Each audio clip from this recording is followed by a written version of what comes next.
সুপ্রিয় বন্ধুরা, আসসালামু আলাইকুম। আশা করছি সকলেই ভালো আছেন। আরও একটি নতুন ভিডিওতে স্বাগত জানাতে চলেছি।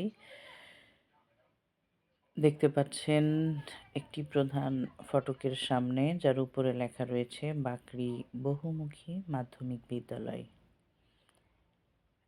আমরা গেটের ভেতর দিয়ে প্রবেশ করলাম। সামনে দেখতে পাচ্ছেন লাল সোয়েটার পরিহিত বর্ণিলের একটা ছোট্ট বুনু ফাতিমা হেঁটে চলছে। তো জায়গাটি ভীষণ ভীষণ ভীষণ সুন্দর। যেমন প্রাকৃতিক পরিবেশ, তেমন মনোরম, তেমনই মুগ্ধ হওয়ার মতো পরিবেশ। একটি বড় পুকুর রয়েছে, মনে হচ্ছে একটি ঝিলের মতো। শান বাঁধানো, গাঁট বাঁধানো, অনেক সুন্দর পুকুর। এখানে এই যে গাছের তলায় বলতে গেলে আম্রকাননে আমাদের পিকনিকের রান্না বান্না হচ্ছে। এই যে বুলবুলি পাখি দিদি দেখতে পাচ্ছেন, রাঁধুনিরা অনেক সুন্দর পরিবেশে রান্না করছেন গাছের ছায়ায়। পরিবেশটা সত্যিই অনেক অনেক বেশি মনোরম। আমি দেখানোর চেষ্টা করছি।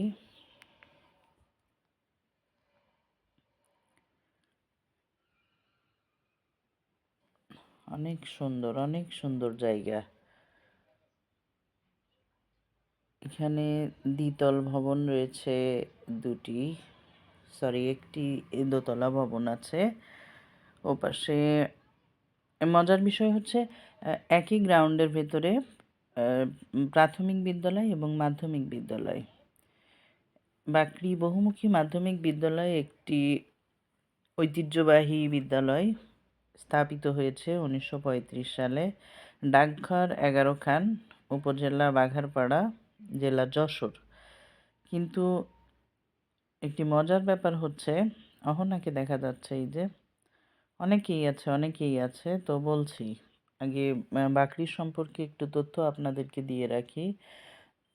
বাকরি 11 খানের যে বাকরি, এটাকে আসলে আমার বাবার কাছে শুনেছি 11 খানের রাজধানী বলা হয় বাকরিকে।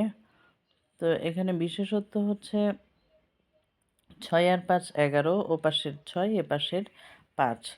তো ওপাশের 6টি যশোর জেলার জামদিয়া ইউনিয়নের অন্তর্গত এবং নড়াইল জেলার শেখাটি এবং তুলারামপুর ইউনিয়নের অন্তর্গত যে গ্রামগুলি রয়েছে, এই মোট 11টি গ্রাম নিয়েই 11 খান নামক যেই জায়গাটি, এটি হিন্দু অধ্যুষিত এলাকা সাধারণত।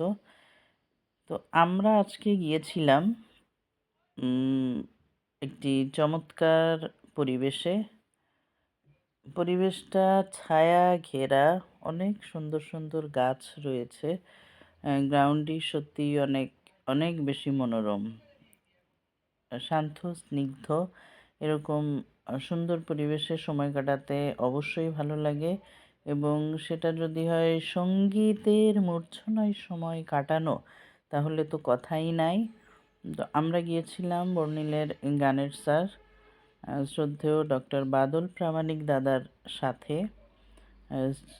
দাদার যে সঙ্গীত একাডেমি রয়েছে, শ্রুতি ছন্দ সঙ্গীত নিকেতন এবং আনন্দধারা সঙ্গীত নিকেতন, এই দুইটা মিলে যে বাৎসরিক বনভোজের আয়োজন, শীত উৎসব, বসন্ত উৎসব, বিভিন্নভাবেই আমরা ইতপূর্ব করেছি। তো আসলে বিষয়টি, যেহেতু গানের মানুষ দাদা, তাই সবসময়ই চেষ্টা করেন সুন্দর সময় উপহার দেওয়ার। এই যে দেখছেন, আমরা যারা দাদার সাথে জড়িত, দাদার একাডেমির সাথে জড়িত, আমরা অভিভাবকেরা রয়েছি, ছোট্ট ছোট্ট সোনামণিরা রয়েছি, সকলেই বাস থেকে নেমে পুকুরের পাশ দিয়ে হাঁটতে হাঁটতে এই গাছের নিচে আমাদের যেখানে বসার জায়গা, এই যে দেখুন পুকুরের এপার থেকে দোতলা ভবনটি অনেক বেশি সুন্দর লাগছে। পানির ভেতরেও প্রতিচ্ছবি দেখা যাচ্ছে। গ্রাউন্ডে অনেক অনেক বড় বড় গাছপালা রয়েছে।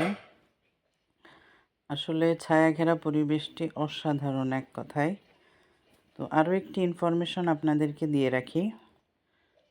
এই যে যেই চত্বর, বাকরি বহুমুখী মাধ্যমিক বিদ্যালয় চত্বর প্রাঙ্গণ, এখানেই অনুষ্ঠিত হয়ে থাকে তেভাগা আন্দোলনের অন্যতম নেতা, কমিউনিস্ট নেতা কমরেড অমল সেন মেলা।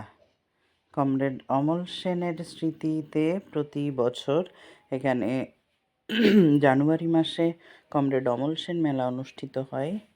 আমি ইতোপূর্বে এখানে গিয়েছি, 2 বার গিয়েছি আমার বাবার সাথে। তো এবার অনেক অনেক দিন পর, বহু বছর পর আমার সন্তানকে সাথে নিয়ে এই সুন্দর মনোরম যে জায়গাটি, এখানে সময় কাটিয়ে আসলাম। পুকুরঘাটটা অসাধারণ, অসাধারণ পুকুরঘাটটা। এখানে বসে থাকতে, মিষ্টি রোদে সময় কাটিয়েতে ভীষণ ভীষণ ভালো লাগে। পরিবেশটা ভীষণ সুন্দর। এটি সংলগ্ন একটি মন্দিরও আছে, যেখানে সার্বজনীন পূজা অনুষ্ঠিত হয় সম্ভবত। ভেতরে আমরা দেখেছি দুর্গা প্রতিমা এখনও অধিষ্ঠিত রয়েছে। গাছের ছায়ায় যে সময় কাটানো অসাধারণ। এখানে খেলাধুলার জন্য বেশ সুন্দর ব্যবস্থা ছিল। তো এরই মধ্য দিয়ে আমরা গিয়েছিলাম এক অভিভাবক দিদি, তিনিও একজন মাধ্যমিক বিদ্যালয়ের শিক্ষিকা। দিদির মামা বাড়িও বাকরি গ্রামে। তো সেই দিদির সাথে আমরা গেলাম মামা বাড়িতে। মামা বাড়ি বা আশেপাশে যে ঘরবাড়িগুলো, গ্রামীণ পরিবেশ, একেবারেই গ্রামীণ পরিবেশ। ডালিম গাছ লাগানো উঠানে আমাদেরকে ভীষণ ভীষণ আতিথেয়তায় তারা বরণ করলো। মিষ্টি রোদের চেয়ার বের করে দিলেন, আমরা বসলাম, মিষ্টি খেলাম। বাকরি বাজারের সন্দেশ মিষ্টি অসাধারণ, ভীষণ স্বাদ। সন্দেশ মিষ্টি অনেক অনেক বেশি মজার ছিল। আমাদের শহরের এদিক থেকেও অনেক সুন্দর। চা খেলাম, তারপর আমরা মামা মামির থেকে বিদায় নিয়ে আসলাম। বললাম আবার যদি আসি বাকরি গ্রামে অবশ্যই কিন্তু মামা বাড়িতে বেড়াতে আসব। তারপরে আমরা সর্ষে ক্ষেত দেখলাম, সরিষা ফুলের ভূত দেখতে পেলেন আপনারা। অনেক সুন্দর একটা সরিষা ক্ষেত, একেবারেই গ্রাম, গ্রামীণ জনপদ, গ্রামীণ মেঠোপথ। তো এখানকার যে মানুষেরা শ্রমজীবী বা পেশাজীবী সব শ্রেণীর মানুষই আছে। তো সব মানুষেরাই অনেক বেশি কর্মঠ বলে আমি আগেও শুনেছি। তো এই যে আমরা পিকনিকের গ্রাউন্ডে চলে এসেছি। এবার আমি যেটা দেখাচ্ছি এটা কমরেড অমল সেন যেই কথা বলেছিলাম, সেই বিখ্যাত তেভাগা আন্দোলনের নেতা কমরেড অমল সেনের সমাধি সহ স্মৃতিস্তম্ভ, সেখানে শ্রদ্ধা জানালো বর্ণিল। আরও একটি বিষয়, নড়াইল জেলা তেভাগা আন্দোলনের অন্যতম সূতিকাগার। বিদ্যালয় কর্তৃপক্ষ আমাদেরকে সহযোগিতা করেছে, আমাদের সাথে কোঅপারেট করেছে। তাদের শ্রেণীকক্ষ খুলে দিয়ে আমাদের পিকনিক যেই কমিটি বা পিকনিক যেই পার্টি, তাদেরকে খাবার সুন্দর ব্যবস্থা করা হয়েছে। অসংখ্য ধন্যবাদ বিদ্যালয় কর্তৃপক্ষকে। এই যে আমাদের মূল যে অনুষ্ঠান, সেটা একটু দেখানোর চেষ্টা করছি। গাছের ছায়ায় বিদ্যালয়ের যেই মঞ্চটি করা রয়েছে, আমরা সেখানেই আমাদের গানের অনুষ্ঠান করেছি। সকল অভিভাবক, সকল শিল্পীবৃন্দ, ছোট্ট ছোট্ট সোনামণিরা সকলেই উপস্থিত। সর্বশেষ আকর্ষণে ছিল মহিলাদের চেয়ার সিটিং। ভীষণ ভীষণ মজা হয়েছে, অনেক মজা করে এটা খেলেছি। তো আমরা অনেক মজা করেছি। অসংখ্য ধন্যবাদ সকলকে। আমরা বিভিন্ন জায়গায় ঘুরছি এবং এই চ্যানেলে দিচ্ছি। সাবস্ক্রাইব করুন বর্ণিল ভুবন, সাথে থাকুন।